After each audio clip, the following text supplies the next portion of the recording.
Olá pessoal, bom dia! Dando continuidade à narrativa literária, lembra que estamos trabalhando o gênero textual notícia? Quais? Sim, né? Quais gêneros textuais nós trabalhamos até hoje? Pessoal, pode participar sim. Qual que é o gênero textual que nós trabalhamos até hoje? Quais gêneros textuais trabalhamos até hoje? Conto,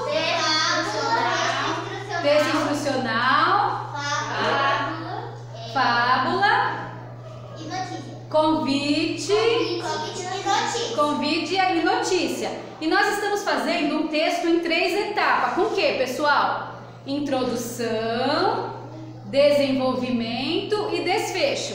Nós já fizemos a introdução. Quem participou da minha aula online, da minha última aula online, fez a introdução junto comigo. Eu tenho até um caderno aqui de um aluno que nós estamos fazendo um caderno de produção textual. Esse caderno é que está indo para vocês, ó. Aí o aluno, ele fez a introdução dele, bem bacana. E agora a gente vai fazer hoje a gente vai começar o desenvolvimento. Mas para começar o desenvolvimento, pessoal, eu tenho que ler a notícia novamente.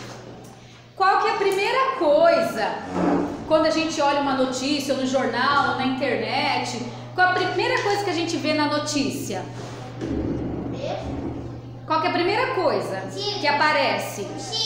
O título ou a manchete, né? Ó, por exemplo, essa notícia aqui, ela tem uma manchete, olha aqui, ó. Ela tem uma manchete. E qual que é a manchete dessa notícia? Vou ler novamente, ó. Governo de São Paulo determina o uso obrigatório de máscaras em todo o estado. É uma notícia já do ano passado, né? Mas eu estou usando ela porque tá falando do que tá acontecendo no mundo, né, pessoal? Nesses últimos 2 anos, né? Que é sobre a pandemia e a Covid-19. Gente, é a Covid-19, porque é uma doença, não é o Covid-19. Então, o que eu solicitei que os alunos fizessem? Que eu ia ler a notícia e eles iam, né, formular um texto com a opinião, por exemplo. Aqui eu tô falando do uso da obrigatoriedade do uso de máscaras. Tem gente que concorda com a importância do uso das máscaras e tem gente que não concorda, tá? Então, o que eu pedi? Para que o aluno fizesse um texto colocando a sua opinião, com começo, meio e fim. Nós estamos fazendo em 3 etapas, nós já fizemos o começo, com a introdução. Só que eu vou ler a notícia novamente e vou ler a minha introdução para vocês, para a gente começar hoje o desenvolvimento, beleza?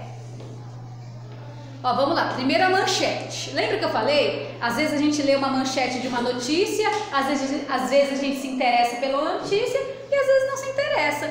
Por exemplo, se eu ler uma manchete assim para vocês, pode participar, pessoal. Se eu ler uma manchete assim para vocês, a Bolsa de Valores da China teve uma queda de 5%. Vocês vão se interessar pela notícia? Não. E se eu ler uma manchete assim, Papai Noel virá em Baguaçu entregar presente para todas as famílias, vocês vão se interessar pela notícia? Então a manchete diz muito sobre a notícia, especialmente a introdução. A introdução, o que a introdução ela fala, gente? O que uma introdução deve ter no primeiro parágrafo quando vocês vão escrever? Primeira coisa, tem que ter o lugar. Um lugar é importante. Por exemplo, aqui nessa notícia fala que a obrigatoriedade do uso de máscaras vai ser em que estado?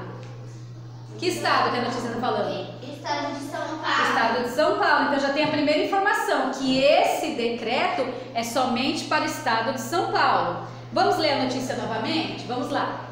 Medida passa, tô lendo o subtítulo, tá? Medida passa a valer a partir da próxima quinta-feira para circulação em espaços públicos, regulamentação e caberá às prefeituras. O governador, como que é o nome do governador do nosso estado? João Dória anunciou nesta segunda-feira a obrigatoriedade do uso de máscara em todo o estado por pessoas que circularem em espaços públicos a partir de quinta-feira. A regulamentação caberá às prefeituras, que definirão a fiscalização e aplicação de penalidades a quem desobedecer a medida. A partir de hoje já passa a valer a obrigatoriedade do uso de máscaras em todos os meios de transporte público e privado, E agora estendemos isso a toda a população com o objetivo de proteger os brasileiros de São Paulo, para que tenham menos possibilidade de serem infectados e irem a óbito. O que é ir a óbito? Morrer, né? Afirmou Dória. A medida será publicada no Diário Oficial do Estado dessa terça-feira, lá no site do governo, né, gente? No site do governo de São Paulo. Está alinhada com as ações do governo do estado de São Paulo para frear o ritmo de contaminação da Covid-19. Então, eu li a notícia. Eu vou falar um pouquinho, pessoal, sobre a minha introdução, como eu coloquei a minha introdução. Eu fiz também, fiz o texto, um começo, meio e fim. Olha a minha introdução. Ó, é minha, tá, gente? Antes da pandemia, causada pelo novo coronavírus, era quase impensável ver grande parte da população usando máscara. Não é verdade? Antes da pandemia, alguém via a gente com máscara no meio da rua? Não tinha, né? É mais nos países orientais, eles costumam, né? Quando eles ficam resfriados, eles usam máscara. Mas aqui no Brasil, a gente não tem esse costume. Foi o que eu coloquei aqui na minha introdução. Contudo, a situação mudou, principalmente após o governo do estado tornar o seu uso obrigatório. O que é o uso obrigatório? Se você sai na rua e não tiver máscara, você recebe uma multa. Muito bem. Mesmo assim, ainda há dúvidas por parte da população quanto à necessidade e o benefício do seu uso. Tem gente que acha importante usar máscara, tem gente que não acha que não é importante.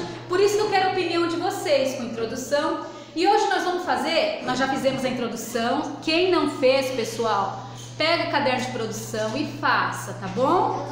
Isso, a Isabelle faltou, né? Agora ela tá fazendo a introdução que ela não havia feito. Legal, Isabelle. Ó, como que eu coloquei o desenvolvimento? Já que eu falei que tem pessoas que querem usar e pessoas que não, vamos ver como ficou o meu desenvolvimento, da professora Kelly. As máscaras funcionam como uma barreira física para a liberação dessas gotículas no ar quando tosse. Eu vou tossir. Tá saindo alguma coisa?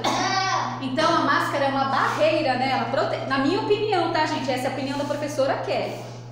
Espirros e até mesmo durante as conversas. Seu uso é importante, principalmente em locais em que não é possível manter uma distância mínima de segurança. Apesar da sua eficácia, seu uso deve ser acompanhado de outras medidas de proteção. O que a gente faz toda vez que a gente vai comer, na hora de se alimentar, depois do alimento? O que a gente faz lá embaixo?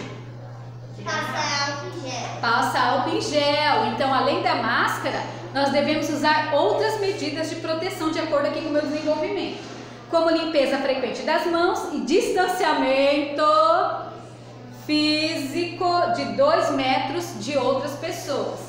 Então esse foi o meu desenvolvimento. Hoje a gente vai fazer só 2 partes do texto.